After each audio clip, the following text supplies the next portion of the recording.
جی بسم اللہ الرحمن الرحیم۔ السلام علیکم ناظرین، فدا عدیل اپنے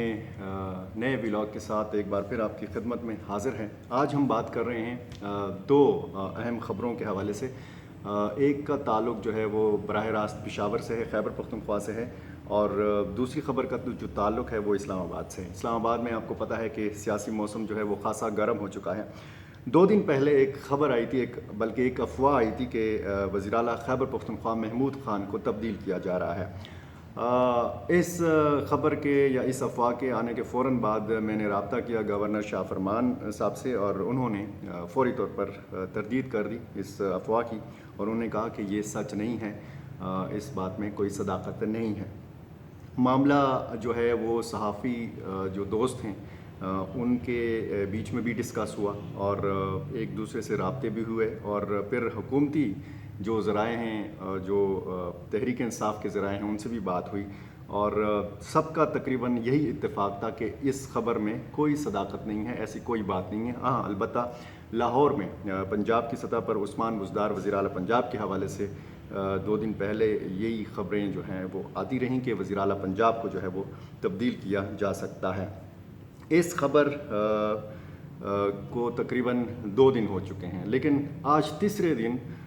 ضرورت پیش آئی یہاں کے وزیر محنت جناب شوکت یوسفزئی صاحب کو کہ انہوں نے ایک بار پھر اس معاملے کو اچھالا، اور انہوں نے کہا کہ ان خبروں میں کوئی صداقت نہیں ہے۔ یہ کس کی خواہش ہے؟ کون وزیر اعلیٰ خیبر پختونخوا کو تبدیل کرنا چاہتا ہے، اور کون ایسے عناصر ہیں کہ جو چاہتے ہیں کہ یہاں پر بھی تبدیلی ہو، اور کس بنیاد پر ہو؟ پہلی بات تو یہ ہے کہ وزیر اعلیٰ خیبر پختونخوا جو ہے محمود خان، ان کی کارکردگی سے اگر کہا جائے تو وزیر اعظم عمران خان بارہا کہہ چکے ہیں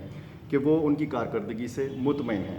حال ہی میں جب انہوں نے اعتماد کا ووٹ لیا قومی اسمبلی سے وزیر اعظم عمران خان نے، تو انہوں نے اپنی تقریر میں بطور خاص وزیر اعلیٰ خیبر پختونخوا محمود خان کا ذکر کیا، اور ان کو ایک طرح سے ہم کہہ سکتے ہیں کہ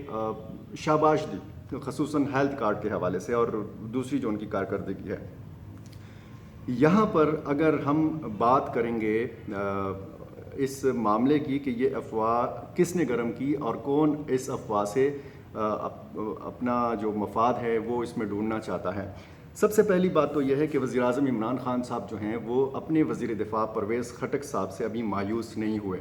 آج کی اگر آپ اسلام آباد میں سرگرمیاں دیکھیں، اور پچھلے 1-2 دن کی جو سرگرمیاں ہیں، خصوصاً چیئرمین سینٹ کے انتخاب کے حوالے سے ان کی انتخابی مہم جس طریقے سے پرویز خٹک صاحب چلا رہے ہیں، اس سے لگتا یہی ہے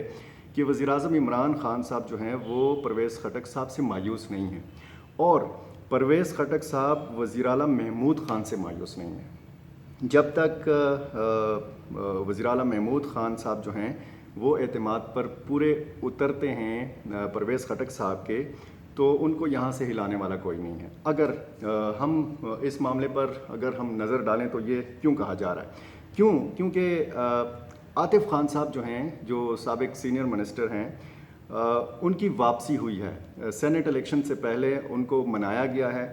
یا ان کے جو تحفظات تھے وہ دور کیے گئے ہیں، یا ان کے حوالے سے جو تحفظات تھے وزیر اعظم عمران خان کو وہ دور کر لیے گئے ہیں، یا ان سے جو شکایت تھی وزیر اعلیٰ محمود خان کو، ان شکایات کو رفع دفع کر دیا گیا ہے۔ اب وہ شکایات ختم ہوئی ہیں، وہ مسئلے مسائل ختم ہوئے ہیں یا نہیں، لیکن دعویٰ دو طرفہ یہی کیا جا رہا ہے کہ وہ مسائل تقریباً ختم ہو چکے ہیں۔ مسائل کیا تھے؟ مسئلہ کیا تھا؟ مسئلہ یہ تھا کہ عاطف خان صاحب پر ایک الزام تھا کہ وہ گروپنگ کر رہے ہیں، وہ پارٹی کے اندر دڑے بندی کر رہے ہیں، اور اپنا ایک گروپ جو ہے وہ بنا رہے ہیں تاکہ وہ اگلے وزیر اعلیٰ بن سکیں اس صوبے کے۔ لیکن ہوا کیا کہ فوری طور پر وزیر اعلیٰ محمود خان نے وزیر اعظم عمران خان سے رابطہ کیا، اور وہ ساری کہانی آپ کو پتہ ہے کہ کس طریقے سے پھر عاطف خان صاحب کو، شہرام ترقی صاحب کو، اور انہی کے گروپ کے تیسرے جو وزیر تھے شکیل خان صاحب کو، ان کو کابینہ سے برطرف کر دیا گیا۔ اب یہ جو ایک صورتحال ہے کہ جی تیسرے دن ایک منسٹر صاحب جو ہیں وہ دوبارہ ان خبروں کو تازہ کر رہے ہیں، اور مقصد کیا ہے ہم نہیں جانتے، لیکن ایک ڈیسنٹ سا جو ایک رد عمل دیا ہے ترجمان خیبر پختونخوا حکومت اور معاون خصوصی ہیں برائے اطلاعات اور اعلیٰ تعلیم کے وزیر اعلیٰ کے کامران بنگش صاحب، انہوں نے اسی معاملے کا رد عمل دیا ہے، لیکن ظاہر ہے کہ یہ افواہ تھی، ایسا کچھ تھا نہیں۔ تو انہوں نے اپنے ایک پریس ریلیز میں کہا ہے کہ صوبائی حکومت کی کارکردگی کو بہترین قرار دیتے ہوئے معاون خصوصی کامران منگش نے وزیر اعظم کا ذکر کرتے ہوئے کہا کہ ہم اس عزت افزائی پر اپنے قائد جناب عمران خان کا شکریہ ادا کرتے ہیں کہ قومی اسمبلی سے اعتماد کا ووٹ لینے کے بعد اپنے تاریخی خطاب میں انہوں نے عوامی فلاح و بہبود کے لیے خیبر پختونخوا حکومت کے اقدامات کا خصوصی ذکر کیا۔ ان کی تعریف سے ہمارے جذبوں کو نئی توانائی اور حوصلوں کو مزید پختگی ملی ہے۔ انہوں نے کہا کہ خیبر پختونخوا کے عوام اور ان کے منتخب نمائندوں کا یہ شعوری فیصلہ ہے کہ پاکستان کے عوام نے اپنے محبوب وزیر اعظم جناب عمران خان کی قیادت میں جس سفر کا آغاز کیا ہے، یہ عوامی قافلہ ایک خوشحال ترقی یافتہ فلاحی جمہوری اور کرپشن فری پاکستان کی تشکیل کی منزل پر ہی جا کر رکے گا۔ کامران منگش نے وزیر اعلیٰ خیبر پختونخوا کا ذکر کرتے ہوئے کہا کہ وزیر اعظم عمران خان کے ویژن کو لے کر خپل وزیر اعلیٰ محمود خان نے صوبے کو ترقی کی راہ پر گامزن کر دیا ہے، جس کے نتیجے میں آزاد MPAs نے بھی ہمارا ساتھ دیا جو قابل داد ہے۔ انہوں نے خصوصاً سینٹ الیکشن میں 85% نشستوں پر کامیابی کے حوالے سے یہ پریس ریلیز جاری کی اور اس میں تھوڑا ہلکا پھلکا جو ٹچ ہے اس معاملے کا یہ انہوں نے دیا ہے۔ دوسری خبر جو ہے بڑی وہ اسلام آباد کے حوالے سے ہے، بہت بڑی خبر تھی اور بریکنگ نیوز کے طور پر چلی، لیکن ہم نے دیکھا کہ بہت جلد اس کے حوالے سے وضاحتیں بھی آئیں، صفائیاں بھی پیش کی گئیں۔ پاکستان تحریک انصاف کے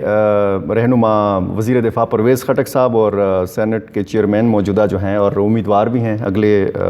سینٹ کے چیئرمین شپ کے لیے، صادق سنجرانی صاحب گئے، ان سے ملے مولانا عبدالغفور حیدری صاحب سے اور ان کو ڈپٹی چیئرمین سینٹ کا عہدہ جو ہے وہ آفر کیا۔ مولانا عبدالغفور حیدری صاحب جو ہیں وہ مولانا فضل الرحمان کے دست راست ہیں، ان کے بڑے خاص آدمی ہیں۔ تحریک انصاف کی قیادت کا جا کر مولانا فضل الرحمان صاحب کے بندے کو ایک بڑے عہدے کی پیشکش کرنا، یہ بذات خود ایک بہت بڑی خبر ہے، حیران کر دینے والی خبر ہے۔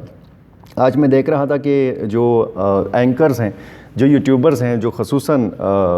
جن کو حامی سمجھا جاتا ہے پاکستان تحریک انصاف کا، وہ زیادہ تر تو خاموش رہے اور جنہوں نے بات کی انہوں نے کچھ اس انداز میں بات کی کہ کیا کمال کا فیصلہ ہے اور کیا سیاسی چال چلی ہے وزیر اعظم عمران خان نے کہ مولانا فضل الرحمان صاحب کے ایک آدمی کو انہوں نے بڑا حکومتی عہدہ پیشکش کی ہے۔ اب سوال یہ پیدا ہوتا ہے کہ آپ کا جو بیانیہ ہے اور آپ جس لقب سے نوازتے رہے ہیں مولانا فضل الرحمان صاحب کو، یا تو ہم پھر یہ سمجھ لیں کہ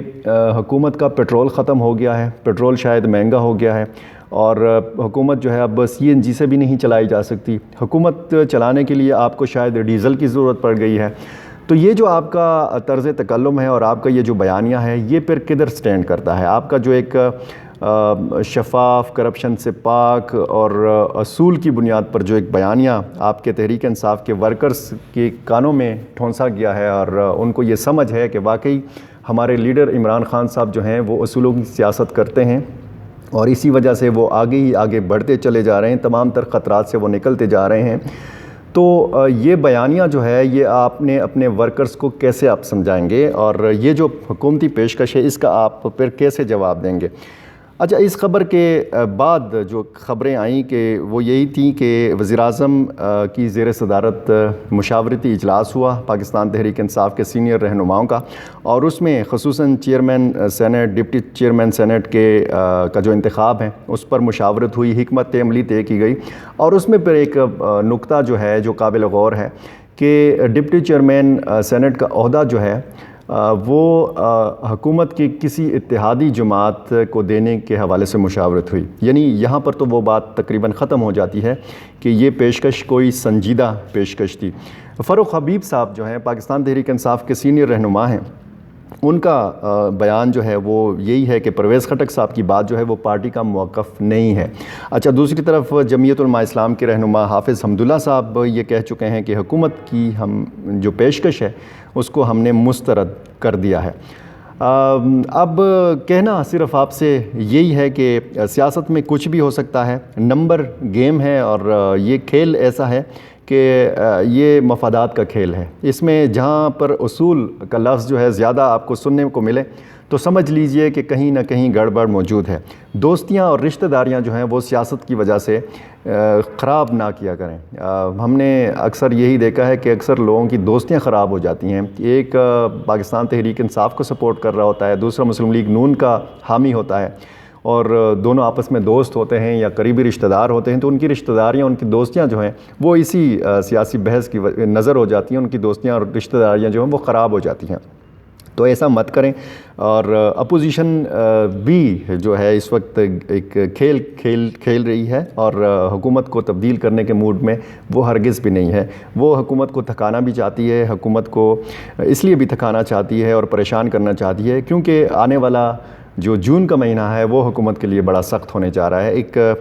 جو ہے بڑا امتحان بھی ہوگا، کیونکہ جون جو ہے آپ کو پتہ ہے کہ بجٹ کا مہینہ ہے، اور یہ خسارے کا بجٹ ہوگا، اور اس میں جو چیلنجز ہیں حکومت کے لیے وہ بھی اس کا بھی آپ بہتر اندازہ کر سکتے ہیں۔ کمزور اور بگڑتی اور دم توڑتی معیشت جو ہماری ہے وہ پنڈی بوائز کے لیے بھی اور اسلام آباد کے اسمارٹ حکمرانوں کے لیے بھی ایک بہت بڑا چیلنج ہے، اور یہی چیلنج جو ہے اس پر نظر ہے پی ڈی ایم کی، اپوزیشن جماعتوں کی، اور دیکھتے ہیں آگے کیا ہوتا ہے۔ سیاسی کھیل ہیں، اور اس سیاسی کھیل میں آپ جو ہے انجوائے کریں، جس طرح آپ کرکٹ اور دوسری جو سپورٹس کی ایکٹیویٹیز ہیں وہ آپ انجوائے کرتے ہیں، اس کو بھی ایک کھیل کا حصہ سمجھیں۔ اور ابھی تک اگر آپ نے میرا چینل سبسکرائب نہیں کیا اور صرف آپ ویڈیوز دیکھتے رہتے ہیں، سبسکرائب نہیں کرتے، لائک نہیں کرتے، تو کم از کم وہ کیجئے گا پلیز، اور شیئر بھی کیجئے گا، اپنی رائے سے بھی نوازیے گا، اور بیل آئیکن جو ہے وہ بھی ضرور دبائیے گا تاکہ حالات حاضرہ سے آپ کو اسی طرح آگاہی ملتی رہے۔ ملتے ہیں ایک نئے ولاگ میں، آپ کا بہت شکریہ۔